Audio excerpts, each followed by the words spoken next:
আপনি দেখছেন news now, আমরা জানি কোনটা খবর।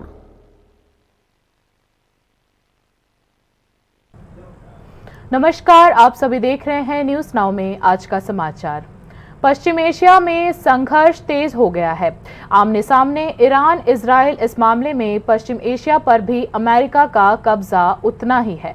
स्वाभाविक रूप से लाल सागर में महत्वपूर्ण शिपिंग रूट्स का संकट तेज हो गया है। लाल सागर संकट के कारण अगस्त में भारत का पेट्रोलियम निर्यात 38% तक गिर गया। भारतीय बाजार अर्थव्यवस्था पर ईरान इजराइल युद्ध के दीर्घकालिक प्रभाव को उजागर कर रही खास रिपोर्ट आप सभी के लिए न्यूज नाउ की स्क्रीन पर। ईरान इजराइल संघर्ष ने वेस्ट एशिया में एक नई आर्थिक स्थिति को पैदा कर दिया है। यूनाइटेड स्टेट्स ने भी अपना प्रभुत्व बनाए रखने और अपनी समस्याओं से निपटने के लिए वेस्ट एशिया पर कब्जा करना शुरू कर दिया है, जिससे बड़ी शक्तियों की राजनीति ने बहुआयामी अराजक विश्व को प्रभावित किया है। सोमवार आधी रात को जैसे ही ईरान के मिसाइलों ने इजराइल पर हमला किया, भारतीय और विश्व के दोनों कारोबारियों ने सबूत गिनने शुरू कर दिए। भारत के व्यापारिक समुदायों को ईरान इजराइल वॉर के कारण व्यापार में दीर्घकालिक व्यवधान की आशंका है। ईरान इजराइल युद्ध के कारण महत्वपूर्ण रेड सी शिपिंग रूट न केवल भारत के लिए बल्कि दुनिया के लिए दुर्गम हो गई है। इजराइल ने गाजा में हमास के खिलाफ अपना सैनिक अभियान समाप्त कर दिया है और लेबनान में एक सैन्य अभियान शुरू कर दिया है, जिससे उनका ध्यान बड़े और अधिक शक्तिशाली ईरानियन प्रॉक्सी हिजबुल्लाह की ओर है। नतीजतन अंतर्राष्ट्रीय समुदाय सोचता है कि इजराइल वेस्ट एशिया में साल भर के संघर्ष के रास्ते पे चल चुका है। हिजबुल्लाह सदस्यों को निशाना बनाने वाले पेजर और वॉकी टॉकीज के साथ ड्रामेटिक एक्सप्लोजन, साथ ही हिजबुल्लाह नेता हसन नसरुल्लाह की हत्या इजराइल के लिए एक रणनीतिक जीत है, लेकिन इसका भारत सहित अंतर्राष्ट्रीय बाजार अर्थव्यवस्था पर विशेष प्रभाव पड़ेगा। हिजबुल्लाह प्रमुख हसन नसरुल्लाह को अरबी दुनिया के सबसे महत्वपूर्ण व्यक्तित्व में से एक होने के साथ साथ 2006 के आक्रमण के दौरान इजरायली आर्मी को रोकने वाली एकमात्र अरब शक्ति होने का क्रेडिट दिया जाता है। वास्तव में हिजबुल्लाह प्रमुख हसन नसरुल्लाह के यमन के हूती रेबल्स के साथ घनिष्ठ संबंध थे, जो रेड सी मार्ग को पार करने वाले जहाज़ों पर अधिकांश हमले करने के लिए जिम्मेदार माने जाते थे। हूती रेबल्स पहले ही कह चुके हैं कि हिजबुल्लाह प्रमुख हसन नसरुल्लाह की शहादत का मुकाबला किया जाएगा। Iran, Europe, United state, Africa और वेस्ट एशिया के साथ व्यापार के लिए स्वेज कैनल के माध्यम से इस मार्ग पर बहुत अधिक निर्भर है। क्रिसिल रेटिंग के अनुसार लेटेस्ट फाइनेंशियल ईयर 2023 में भारत ने इस मार्ग पर 400 अरब डॉलर का व्यापार किया था। राजनीतिक विशेषज्ञों को भरोसा है कि इजराइल और ईरान के बीच लंबा सीधा टकराव महत्वपूर्ण रेड सी शिपिंग रूट के उपयोग को बाधित करेगा। रेड सी में शिपिंग रूट संकट के कारण अगस्त में भारत का एक्सपोर्ट 9% तक गिर चुका है। इंडियन चैम्बर ऑफ कॉमर्स के अनुसार रेड सी संकट के कारण अगस्त में भारत के पेट्रोलियम एक्सपोर्ट में 38% की गिरावट आई है। रेड सी में शिपिंग रूट के व्यवधान के कारण व्यापार के विकल्प मार्गों को तलाश किया जा रहा है, जहां प्रॉफिट मार्जिन कम हो रहा है और शिपिंग कॉस्ट बढ़ रहा है। जबकि यूरोप में फाइनेंशियल ईयर 2023 में भारत के कुल पेट्रोलियम एक्सपोर्ट का 21% हिस्सा यूरोप में गया था। वहीं बिगड़ती शिपिंग लागत के इसी ओर इशारा करती है कि पेट्रोलियम प्रोडक्ट्स ओवरऑल एक्सपोर्ट प्रभाव होगा। Saudi Arabia, United Arab Emirates, Kuwait और कतर जैसे तटस्थ के कारण वेस्ट एशिया के साथ भारत के व्यापार में उम्मीद की किरण है, जो अब तक संघर्ष में शामिल नहीं हो रहे हैं। ग्लोबल ट्रेड रिसर्च इनिशिएटिव की एक रिपोर्ट में कहा गया है कि गल्फ कॉर्पोरेशन काउंसिल की इन देशों के साथ भारत का व्यापार जनवरी और जुलाई 2024 के बीच पिछले वर्ष के इसी अवधि की तुलना में 17.8% बढ़ा है। इस अवधि में ईरान को भारत का एक्सपोर्ट भी 15.2% बढ़ा है। रेड सी संकट के कारण अगस्त में भारत का पेट्रोलियम एक्सपोर्ट 38% गिरा है, क्योंकि बिगड़ते मार्जिन और बढ़ती शिपिंग लागत के इंपोर्टर्स को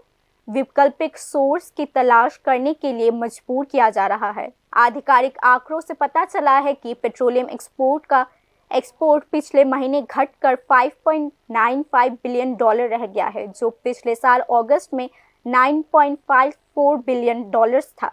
इंटरनेशनल मॉनेटरी फंड द्वारा उपलब्ध कराई गई एक रिपोर्ट के अनुसार स्वेज कैनल के माध्यम से व्यापार की मात्रा इस वर्ष के पहले 2 महीनों में 50% गिरा है। यह प्रमुख शिपिंग मार्गों पर व्यवधानों के कारण आती है, विशेष रूप से स्वेज कैनल और रेड सी के माध्यम से जहाज़ों को अफ्रीका के हॉर्न के आसपास लंबे मार्ग लेने पड़ रहे हैं, जिससे शिपिंग लागत 15 से 20% की बढ़ोतरी हो रही है। इससे भारतीय कंपनीज के लाभ मार्जिन को गंभीर रूप से प्रभावित किया जा रहा है, विशेष रूप से वे जो कम गुणवत्ता वाले इंजीनियरिंग प्रोडक्ट्स, टेक्सटाइल, गारमेंट्स और अन्य लेबर इंटेंसिव प्रोडक्ट्स का निर्यात करते हैं। रेड सी संकट शुरुआत होने के बाद इंडियन एक्सपोर्टर्स सरकार के ग्लोबल फेम वाली भारतीय शिपिंग लाइन बनाने पर ध्यान केंद्रित कर रहे हैं। इसी बीच रेड सी संकट के बीच ग्लोबल शिपिंग लाइंस अपने मुनाफे को वृद्धि जारी रखती है।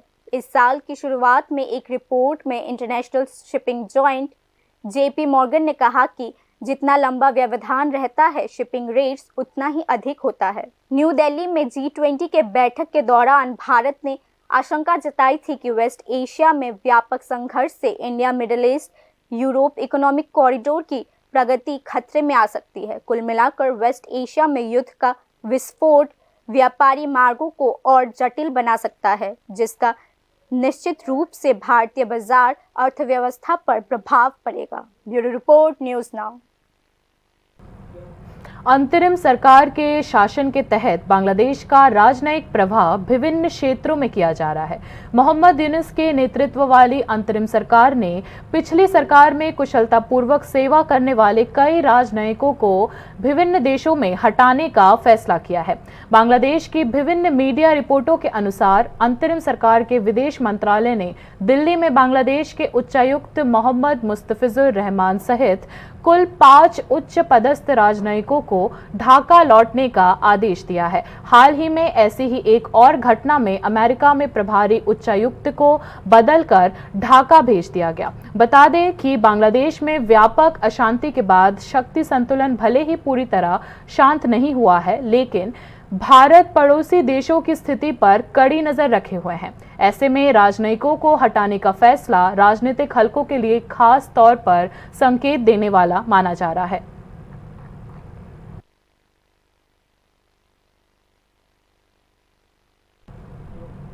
मुख्यमंत्री डॉक्टर मानिक शाह ने प्रधानमंत्री एकता मॉल का रस्मी भूमि पूजन किया। हपानिया स्थित पुरानी जूट मिल परिसर में गुरुवार को भूमि पूजन किया गया। मुख्यमंत्री ने कहा कि प्रधानमंत्री एकता मॉल का काम अगले 27 महीने में पूरा कर लिया जाएगा। त्रिपुरा जूट मिल्स राज्य सरकार का एक अधिग्रहण आधिकारिक तौर पे भंग होने जा रहा है। इसके जगह वहां PM यूनिटी मॉल बनेगा। मुख्यमंत्री डॉक्टर मानिक शाह ने गुरुवार को हपानिया के जूट मिल परिसर में प्रधानमंत्री एकता मॉल का शिलान्यास किया। इस अवसर पर मुख्यमंत्री डॉक्टर मानिक शाह ने कहा कि केंद्र सरकार देश भर में एक एकता मॉल स्थापित कर रही है। मुख्यमंत्री ने कहा कि ऐसे एकता मॉल के माध्यम से पूरे देश के उत्पाद त्रिपुरा आएंगे और त्रिपुरा के उत्पादों का मार्केटिंग अन्य राज्यों में किया जाएगा। मुख्यमंत्री डॉक्टर मानिक शाह ने यह भी कहा कि इसके माध्यम से राज्य का आर्थिक विकास हासिल किया जाएगा। এখানে ইউনিটি ইন ডাইভার্সিটি মানে আমাদের দেশের সমস্ত প্রদেশগুলোর মধ্যে একতা মূল করছে, অর্থাৎ ওয়ান ডিস্ট্রিক্ট ওয়ান প্রোডাক্টের যে কথাটা বলেছে, আমাদের এখান থেকে অন্য জায়গায় সেই প্রোডাক্টগুলো যাবে। এক তো সারা ভারতবর্ষের প্রতিটা প্রদেশে যদি আমাদের এখানে প্রোডাক্ট যেগুলো তৈরি হয় সেগুলো যদি ওখানে যায়, তো তার যে আমাদের ত্রিপুরা সম্পর্কেও জানবে, আমরাও অন্য জায়গার থেকে কেন আসবে সেটাও জানবে। তাহলে আমি যদি ধরি যে পূর্ণ রাজ্য 28টা জায়গার মধ্যে আমাদের প্রোডাক্টগুলো যায়, যেখানে আমাদের নিজেদের নিয়ে যেতে হতো, সেখানে কিন্তু মানুষ জানবে, পরিচিতি লাভ করবে এবং এখানে ভ্যালু এডেড যদি আমরা এবং ফিনিশিং যদি আরও বেটার হয় তাহলে তার গ্রহণযোগ্যতা আসবে, বিক্রিও বাড়বে এবং আমাদের আর্থসামাজিক উন্নয়নও হবে। সেটাই মূল লক্ষ্য। अगरतला में बांग्लादेश के असिस्टेंट हाई कमिश्नर ने राज्य के इस एकता मॉल में बांग्लादेश के उत्पादों का मार्केटिंग करने का अनुरोध किया। हालांकि बांग्लादेश की मौजूदा अस्थिर राजनीतिक स्थिति में यह मुद्दा कितना कारगर होगा, इसको लेकर मुख्यमंत्री डॉक्टर मानिक साहा ने अंदेशा जताया है। এখন কথা হচ্ছিল বাংলাদেশের এখন বর্তমান পরিস্থিতি আগামী দিন কি হবে জানার নেই। তো এখানকার বাংলাদেশের যিনি এখানে অ্যাসিস্ট্যান্ট কমিশনার তখন উনি বলেছিলেন আমাদেরকেও একটা স্টল দিন। তো আমরা বলেছিলাম যে ঠিক আছে আপনার জন্য ইন্টারন্যাশনাল হোক না, অসুবিধা কি। তো সেই রকম একটা চিন্তা ভাবনা আমরা করেছিলাম।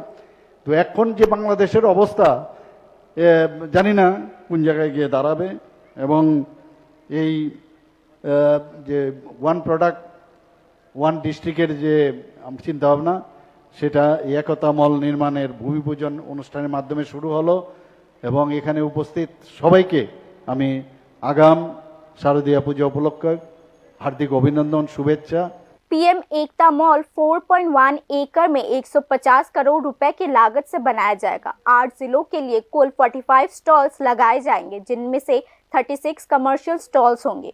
27 महीने की अवधि के भीतर यानी मार्च 2026 तक मॉल का निर्माण करने का लक्ष्य रखा गया है। हालांकि उल्लेखनीय यह है कि राज्य में विभिन्न केंद्रीय योजनाओं के कार्यान्वयन के लक्ष्य निर्धारित किए जा चुके हैं, लेकिन कई मामलों में उन्हें समय पर पूरा नहीं किया जा पा रहा।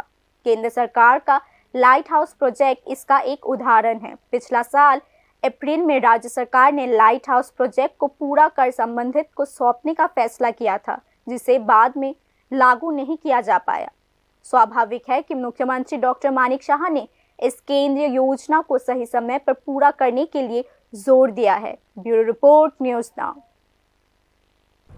भारत मौसम विज्ञान विभाग ने बंगाल की खाड़ी के ऊपर कम दबाव के कारण असम, मेघालय, अरुणाचल प्रदेश, नागालैंड, मणिपुर, मिजोरम और त्रिपुरा के लिए ऑरेंज अलर्ट जारी किया है। भारतीय मौसम विभाग ने इन राज्यों में अगले 48 घंटों में भारी बारिश की आशंका जताई है। मौसम बुलेटिन ने बताया कि नवीनतम एक चक्रवाती तूफान दक्षिण पूर्व बांग्लादेश और आसपास के क्षेत्र में स्थित है और उत्तरी अंडमान सागर में म्यांमार तट से निचले ट्रोपोस्फेयर स्तर पर आगे बढ़ रहा है। इसके प्रभाव में 4 अक्टूबर के आसपास उत्तरी बंगाल की खाड़ी और आसपास के क्षेत्रों में एक अवसाद विकसित हो सकता है। भारत मौसम विज्ञान विभाग ने कहा कि इसके प्रभाव के कारण से 4 से 5 अक्टूबर को असम, मेघालय और 6 से 8 अक्टूबर को नागालैंड, मणिपुर, मिजोरम और त्रिपुरा में भारी वर्षा होने की संभावना है।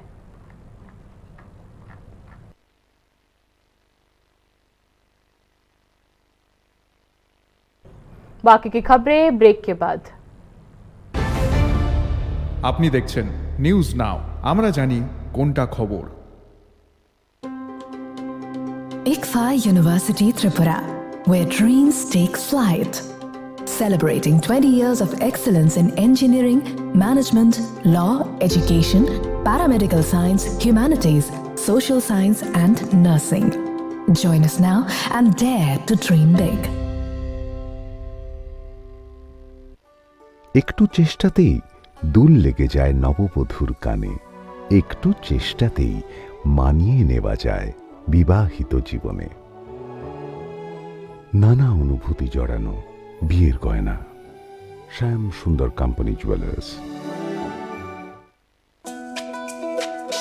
তুমি আছো রান্নাঘরে, তাই সুগন্ধে ভরে, যা খুশি তেমনই খাই তোমার জাদুর রান্নায়। থাকে শুধু লংতরাই, থাকে শুধু লংতরাই, কত কেজি রান্না হয় মন তাই করছো জয়, ভালোবেসে বলছি তাই রান্নায় তোমাকে চাই, চাই শুধু লংতরাই, চাই শুধু লংতরাই, লংতরাই গুঁড়ো মশলা রান্নায় তোমাকে চাই, চাই শুধু লংতরাই।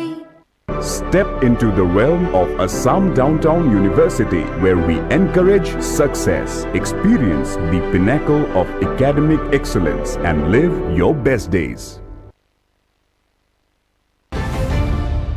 আপনি দেখছেন নিউজ নাও, আমরা জানি কোনটা খবর। आगे की खबरें कुछ इस प्रकार है। सीपीएम ने गुरुवार को अगरतला में विभिन्न मुद्दों पर राज्य सरकार पर निशाना साधते हुए विरोध मार्च और बैठक की। आयोजित सभा में जितेंद्र चौधरी ने कई मुद्दों पर राज्य सरकार की कड़ी आलोचना की है।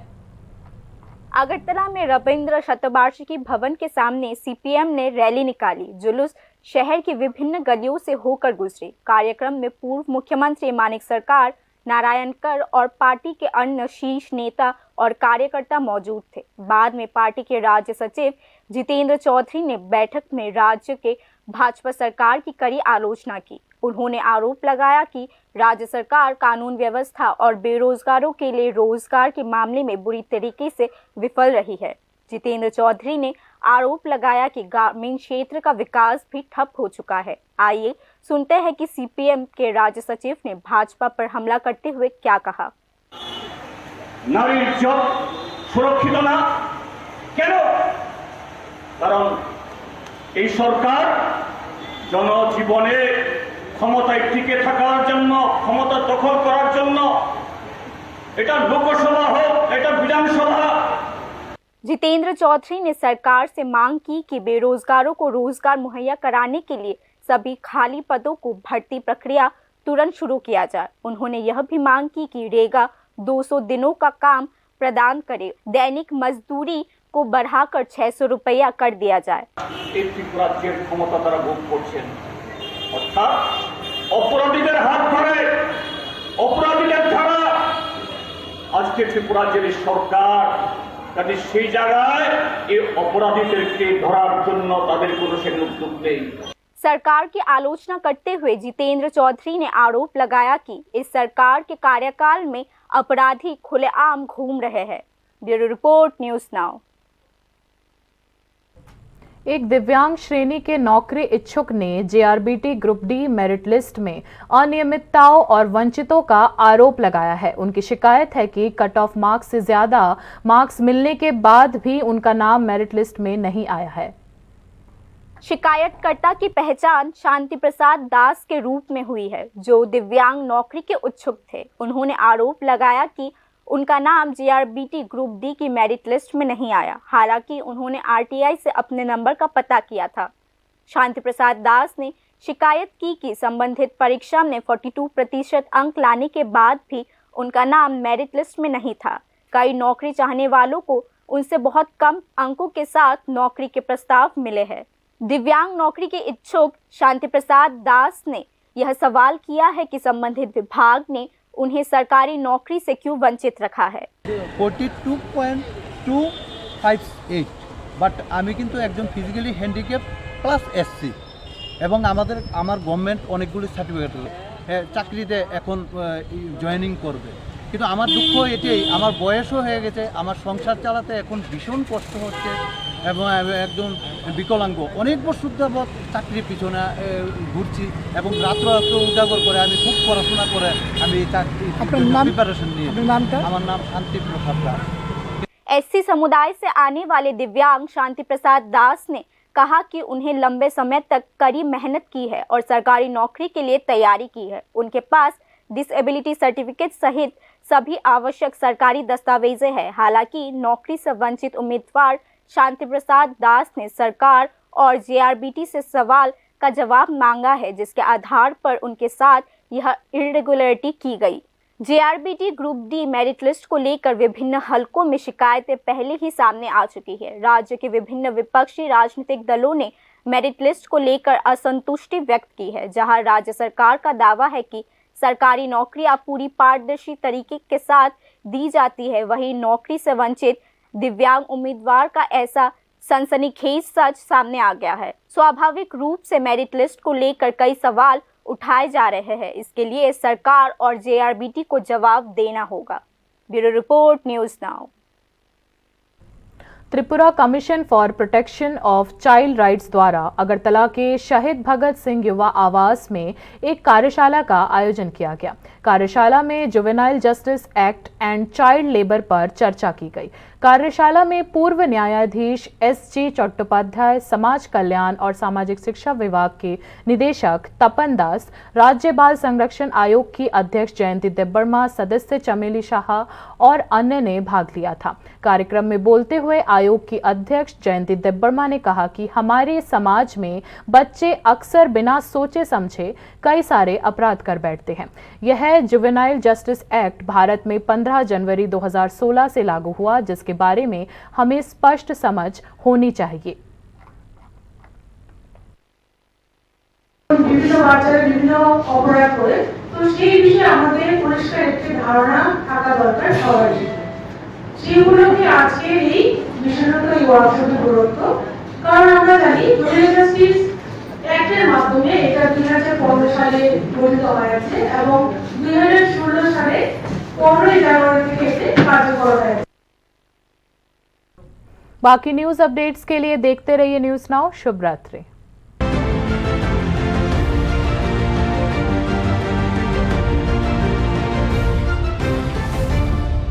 আপনি দেখছেন নিউজ নাও, আমরা জানি কোনটা খবর।